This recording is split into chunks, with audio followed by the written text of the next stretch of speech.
Hello friends, कैसे हैं आप लोग। ये मेरा प्यारा सा channel Ranjan vision learning hub में आप सभी का दिल खोलकर स्वागत है। आशा करते आप लोग अच्छे होंगे। तो आज के इस वीडियो में हम करने वाले हैं स्टैटिक जीके का चैप्टर 1 भारतीय यूनेस्को विश्व धरोहर। इसके बारे में हम अध्ययन करेंगे। तो यूनेस्को विश्व धरोहर जो है ये पेरिस फ्रांस में इसका मुख्यालय है। इसकी स्थापना 1945 में हुआ था। ये भारत में 1983 से शामिल होने लगा। इसके अंतर्गत भारत में वर्तमान में 44 साइट्स है। सर्वाधिक जो है कि वो इटली में है। सर्वाधिक साइट्स कहाँ हैं? इटली में है, ये ध्यान रखना है। सर्वाधिक इटली में है। तो आज ये मेरा पहला क्लास है। इसके बाद भी वीडियो आएगी, आप लोग को पूरा स्टैटिक जीके हम पढ़ाएंगे। तो पहला हम लोग देखते हैं अजंता की गुफाएं। पहला आता है अजंता की गुफाएं। अजंता की गुफाएं, पहला अजंता की गुफाएं। ये 1983 में शामिल हुआ था। ये फर्स्ट है। अजंता की गुफाएं 1983 में शामिल। ये अजंता की गुफाएं कब शामिल हुआ था? 1983 में। ध्यान रखना है, अजंता की गुफाएं 1983 में शामिल। अजंता की गुफाएं जो वैसे कि अजंता की गुफाएं महाराष्ट्र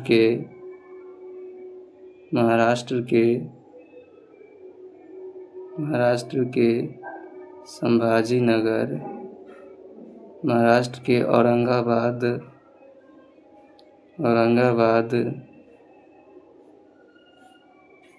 छत्रपति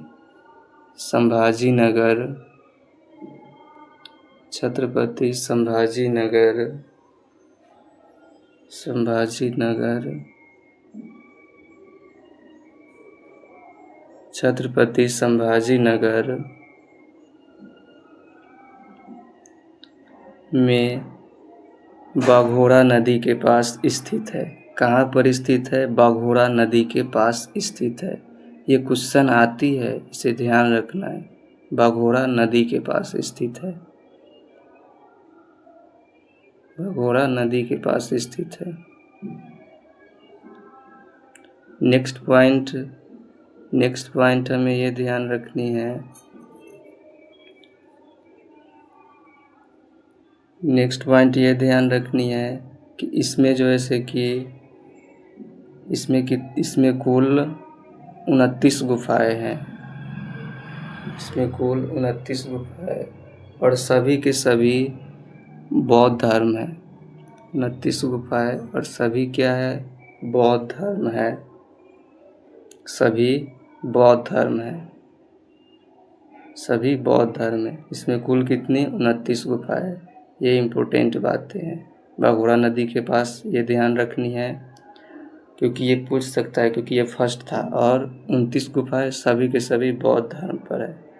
ये भी ध्यान रखना है आपको साथ में। आगे देखते हैं। इसमें एक और इम्पोर्टेंट पॉइंट ये है, ये ध्यान रखनी है कि गुफा नंबर 16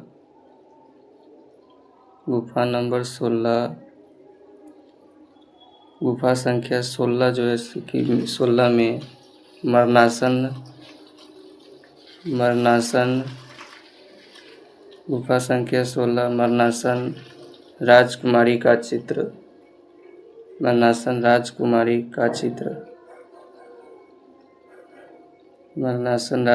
का चित्र। और गुफा संख्या 17 में चित्रशाला पेंटिंग के लिए फेमस है। और गुफा संख्या 17 चित्रशाला पेंटिंग के लिए फेमस है। 17 को चित्रशाला कहा जाता है। क्या कहा जाता है? चित्रशाला कहा जाता है। गुफा संख्या 17 को चित्रशाला कहा जाता है। ये इम्पोर्टेंट था, इसमें ध्यान रखना है। इसको एग्जाम में आ सकती है भाई। पहली पॉइंट वो दूसरा ये ध्यान रखना है। अब सेकेंड आता है आगरा का किला। आगरा का किला भी कब शामिल हुआ? 1983 में ही शामिल हुआ। आगरा का किला को भी 1983 में ही शामिल किया गया। आगरा किला कहाँ है? उत्तर प्रदेश के आगरा का किला आगरा का कहाँ है? उत्तर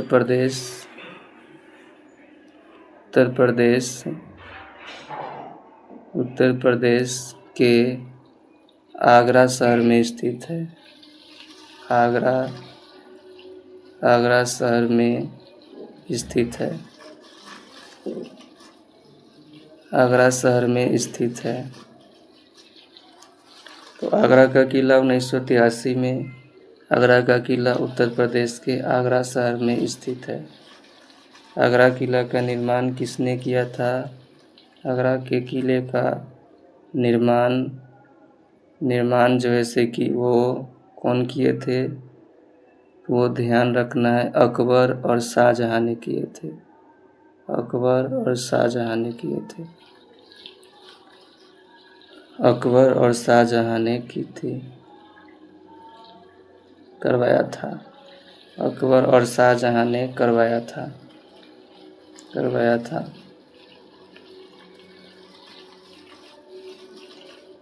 और एक ये ध्यान रखना है, 1504 ईस्वी में आगरा शहर की स्थापना सिकंदर लोदी ने की थी। 1504 ईस्वी में आगरा शहर की स्थापना 1504 ईस्वी में आगरा शहर की 1504 ईस्वी में आगरा शहर की स्थापना सिकंदर लोदी ने की थी। स्थापना सुल्तान सिकंदर लोदी ने की थी। सुल्तान सिकंदर लोदी ने की थी।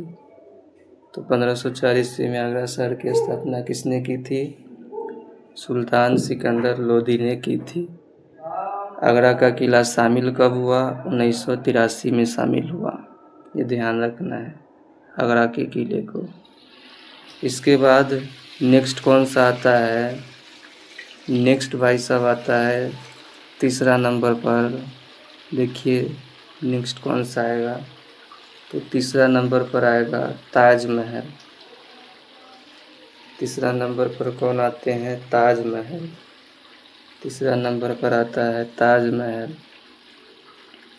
ताजमहल ये भी कब शामिल हुआ? 1983 में ही शामिल हुआ। ताजमहल ये इम्पोर्टेंट है, इनका ध्यान रखना है। ताजमहल का ये कब शामिल हुआ? 1983 में शामिल हुआ। ताजमहल जो है से कि वो कहाँ स्थित है? तो ताजमहल उत्तर प्रदेश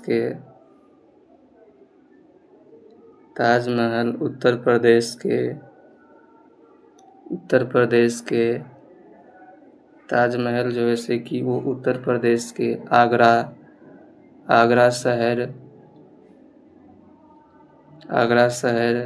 में यमुना नदी के किनारे स्थित है।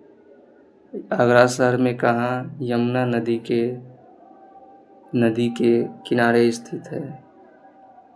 यमुना नदी के किनारे स्थित है। यमुना नदी के किनारे क्या है? स्थित है। यमुना नदी के किनारे स्थित है, ये ध्यान रखना है। ताजमहल 1983 में शामिल यूनेस्को में, और ताजमहल उत्तर प्रदेश के आगरा शहर में यमुना नदी के किनारे स्थित है। और शाहजहां ने अपनी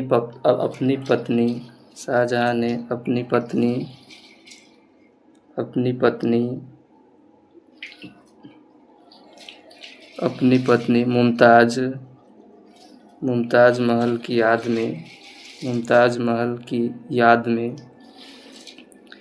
में ताजमहल बनवाया था। मुमताज महल की याद में बनवाई थी। मुमताज महल की याद में बनवाया था। ये ताजमहल हो गया। तो कब अभी तक हम 3 साइट पढ़ लिए। एक और बात ध्यान रखनी है कि ताजमहल के वास्तुकार कौन है। ताजमहल का मुख्य वास्तुकार, ताजमहल का मुख्य वास्तुकार कौन है। ताजमहल का मुख्य वास्तुकार तो ये उस्ताद अहमद लाहौरी थे। उस्ताद अहमद लाहौरी थे। ताजमहल के मुख्य वास्तुकार उस्ताद अहमद लाहौरी थे। कौन थे? ताजमहल के मुख्य वास्तुकार उस्ताद अहमद लाहौरी थे। एक और क्वेश्चन यहाँ से पूछा जाता है, पूछा भी गया है कि ताजमहल का सुपरवाइजर कौन है। कौन क्वेश्चन पूछा गया है कि ताजमहल का सुपरवाइजर कौन है। ताजमहल का सुपरवाइजर, ये ताजमहल का सुपरवाइजर जो है ये किन्हें कहा जाता है, अगर पता है आपको तो बताए। ये मीर अब्दुल करीम को कहा जाता है। ताजमहल का सुपरवाइजर मीर अब्दुल करीम को कहा जाता है। ताजमहल का सुपरवाइजर किन्हें कहा जाता है? मीर अब्दुल करीम को कहा जाता है ताजमहल। तो मुख्य वास्तुकार और सुपरवाइजर दोनों का नाम ध्यान रखना है, और शाहजहाँ का भी नाम, और आगरा शहर, यमुना नदी, ये इसमें इम्पोर्टेंट बातें हैं, तो ये ध्यान रखनी है। तो ये तीसरा हो गया। चौथा आता है भाई साहब, चौथे नंबर पर आते हैं एलोरा की गुफाएं। चौथे नंबर पर आता है एलोरा की गुफाएं। चौथे नंबर पर कौन आते हैं? एलोरा की गुफाएं। ये भी भाई साहब कहाँ स्थित है? महाराष्ट्र में ही स्थित है, और 1983 में ही शामिल हुआ था यूनेस्को में। एलोरा की गुफाएं भी यूनेस्को में 1983 में ही शामिल किया गया था। ये इम्पोर्टेंट है, ध्यान रखना है। एलोरा की गुफाएं कब शामिल हुई थी? 1983 में शामिल हुआ था। एलोरा की गुफाएं जो ऐसे कि एलोरा की गुफाएं जो ऐसे कि वह महाराष्ट्र की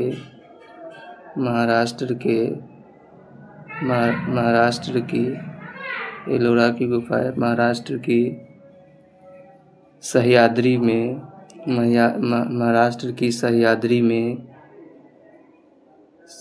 में अजंता की गुफा से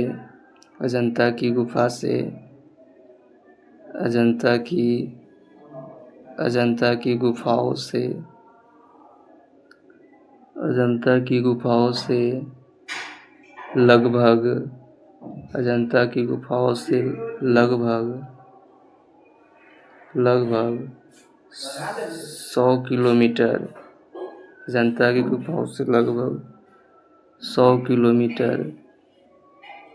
किलोमीटर दूर स्थित है। 100 किलोमीटर दूर स्थित है। यह ध्यान रखना है कि एलोरा की गुफाएं महाराष्ट्र की सह्याद्री में अजंता की गुफाओं से लगभग 100 किलोमीटर दूर स्थित है। यहाँ जो ऐसे कि यहाँ 34 गुफाएं हैं। यहाँ कितनी गुफाएं हैं? 34 गुफाओं का एक क्या है? 34 गुफाओं का एक समूह है। 34 गुफाओं का एक समूह है, जिसमें से 17 ब्राह्मण, जिसमें से 17 क्या है? ब्राह्मण, जिसमें से 17 ब्राह्मण, 12 बौद्ध और 5 जैन धर्म से संबंधित है, और 5 जैन धर्म से संबंधित है, और 5 किससे? जैन धर्म से संबंधित है। तो यहाँ 34 गुफाओं का एक समूह है, जिसमें से 17 ब्राह्मण, 12 बौद्ध एंड 5 जैन धर्म से संबंधित है। एलोरा की गुफाओं में ध्यान रखना है। कब शामिल हुआ? 1983 में। अच्छा, एक ये बात, एलोरा की गुफाओं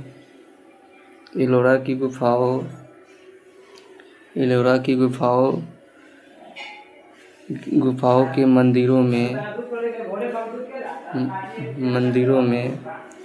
में सबसे जो है से कि एलोरा की गुफाओं के मंदिरों में सबसे उल्लेखनीय जो गुफा है, सबसे उल्लेखनीय गुफा वो कौन सा है? सबसे उल्लेखनीय गुफा कैलाशनाथ है। कैलाशनाथ है। क्या है? कैलाशनाथ है। कैलाशनाथ गुफा है। गुफा संख्या 16 है, ये ध्यान रखिए। कैलाशनाथ गुफा संख्या 16 है। ये चौथा हो गया। अच्छा, एक बात और ये भी ध्यान रखनी है कि 20 रुपए के नए नोट के पीछे इनका चित्र छपा हुआ है। 20 रुपए के नए नोट के पीछे एलोरा की गुफाओं का चित्र छपा हुआ है। 20 रुपए के नए नोट के पीछे इन्हीं गुफाओं का तस्वीर छपा है। इन्हीं गुफाओं का तस्वीर छपी है। इन्हीं गुफाओं का क्या है? तस्वीर छपी है। ये ध्यान रखना है। आप लोग को तो सब स्पष्ट दिखाई दे रहा होगा, ध्यान रखना है। 5वां नंबर पर आता है, ये 5वां नंबर पर देखिएगा कौन आता है। 5वां नंबर पर आता है सूर्य मंदिर कोणार्क, या इसे हम कहते हैं कोणार्क का सूर्य मंदिर। 5वां नंबर पर आते हैं सूर्य मंदिर कोणार्क। ये 1984 में शामिल होता है। ये भी इम्पोर्टेंट है। ये कब शामिल होता है? 1984 में शामिल होता है सूर्य मंदिर कोणार्क। ये 1984 में शामिल होता है सूर्य मंदिर कोणार्क। कब शामिल होता है? 1984 में। और पूर्वी ओडिशा में स्थित है, यानी कि ये ओडिशा राज्य में स्थित है। ध्यान रखना है, कहाँ स्थित है? पूर्वी ओडिशा में स्थित है। पूर्वी ओडिशा में स्थित है। और एक बात ये इसके बारे में इम्पोर्टेंट ध्यान रखना है, कोणार्क का जो सूर्य मंदिर है ये 1984 में शामिल, और इसे जो है कि ब्लैक पैगोडा के नाम से जाना जाता है। ब्लैक पैगोडा के नाम से जाना जाता है, क्योंकि समुद्री यात्रा करने वाले लोग इसे क्या कहते थे? ब्लैक पैगोडा कहते थे। इसलिए इसे जो है कि ब्लैक पैगोडा के नाम से जाना जाता है। ब्लैक पैगोडा के नाम से जाना जाता है। इसे ब्लैक पैगोडा के नाम से जाना जाता है। ब्लैक पैगोडा के नाम से जाना जाता है इसे। कोणार्क का सूर्य मंदिर कहाँ स्थित है? पूर्वी ओडिशा में स्थित है। एक ये बात कि 10 रुपए के नए नोट के पीछे भी इनकी तस्वीर छपी है। 10 रुपए के नए नोट के पीछे 10 रुपए के नए नोट के पीछे इनकी तस्वीर छपी हुई है। चित्र छपा है। चित्र छपा है, ये ध्यान रखना है। ये 5वां नंबर हो गया भाई साहब। छठा आता है महाबलीपुरम में स्मारकों का समूह। महाबलीपुरम के स्मारकों का समूह छठा कौन सा है? महाबलीपुरम के स्मारकों का समूह छठा है महाबलीपुरम के स्मारकों का समूह। महाबलीपुरम में स्मारकों का समूह ये कब शामिल होता है? 1984 में शामिल होते हैं। ये कब शामिल होते हैं? 1984 में शामिल होते हैं। महाबलीपुरम में स्मारकों का समूह कब शामिल होते हैं? 1984 में शामिल होते हैं। ये तमिलनाडु के कांचीपुरम में स्थित है। तमिलनाडु के कांचीपुरम में स्थित है। महाबलीपुरम में स्मारकों का समूह कहाँ स्थित है? तमिलनाडु के कांचीपुरम जिला में स्थित है। तमिलनाडु के कांचीपुरम जिला में स्थित है। तमिलनाडु के कांचीपुरम जिला में स्थित है। कांचीपुरम ये आप लोग सही कर लीजिएगा।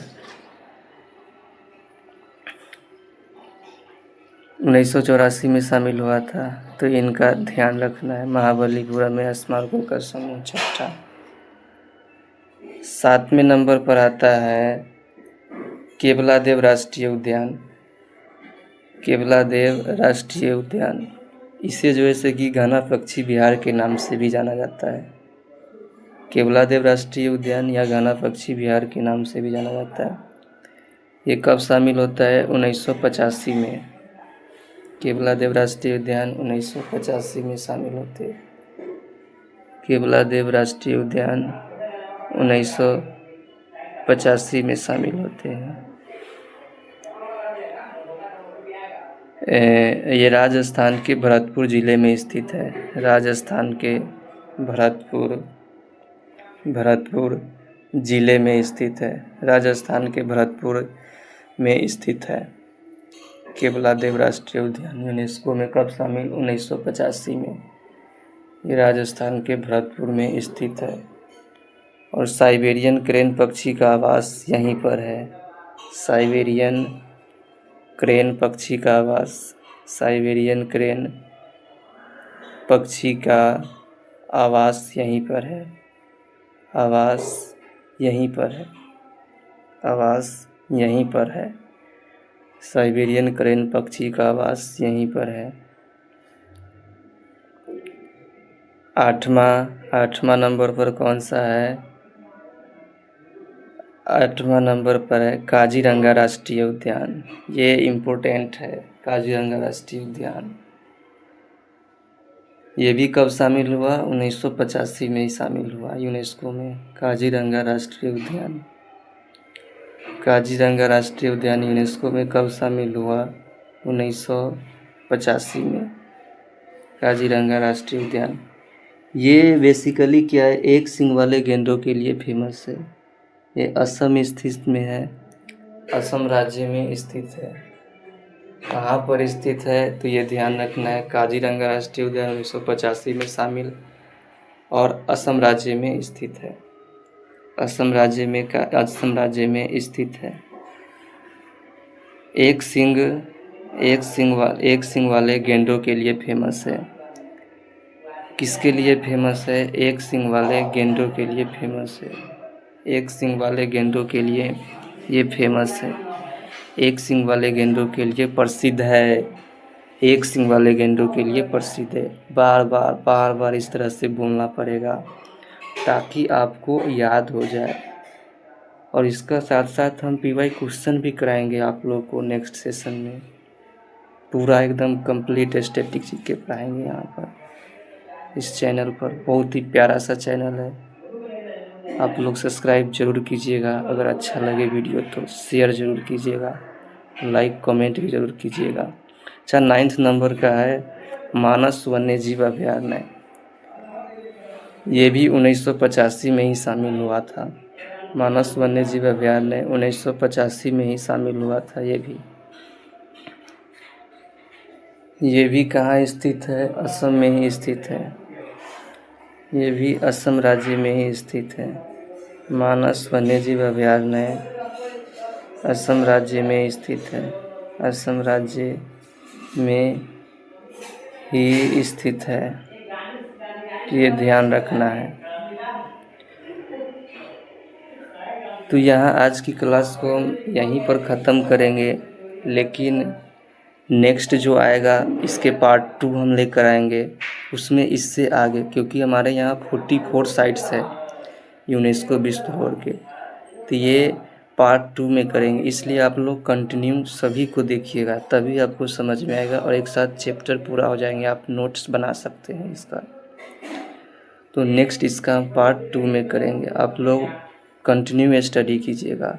अगर चैनल पर नए आए हैं तो चैनल को ज़रूर सब्सक्राइब कीजिएगा, ज़रूर लाइक कीजिएगा और एक दूसरे के साथ शेयर कीजिएगा, ताकि और स्टूडेंट्स हमसे जुड़ पाए और पढ़ पाए, क्योंकि बहुत मेहनत लगता है ये कंटेंट पढ़ाने में। इसलिए